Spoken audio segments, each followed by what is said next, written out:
बातमी आहे गोपीचंद पडळकर यांनी पवार यांच्यावर केलेल्या टीकेची। एक कुटुंब मटण खाऊन दगडूशेठ गणपतीला येतं असं वक्तव्य पडळकर यांनी केलेलं आहे। विधान पडळकरांनी केलंय। सासू ख्रिश्चन, नवरा ब्राह्मण, बाप मराठा आणि आई कुडी आहे असं कॉकटेल कुटुंब पडळकरांनी पवार कुटुंबियांवर खालच्या पातळीची टीका केली आहे। एका गटाची लोक त्या मोर्चात पुढं पुढं पुढं पाहतायत। ते घर पण तसंच आहे। ते घर एका दिवशी दगडू शेठ गणपतीच्या तिकडं मटण खाऊन जातात। तुम्हाला सगळ्यांना माहित आहे ते घर कोण आहे।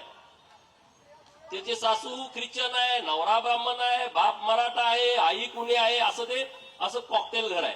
आणि ती लोक आता सगळी इकडं मोर्चामध्ये गोपीचंद पडळकरची आमदारकी गेली पाहिजे। अरे वा, गोपीचंद पडळकरची आमदारकी म्हणजे काय परड्यातला भाजीपाला आहे का? अरे जत मधल्या मायबाप जनतेने मला 40,000 मताच्या फरकाने निवडून विधानसभेमध्ये पाठवलंय। ते तुम्ही सांगण्यामुळे माझी आमदारकी जाऊ शकते का?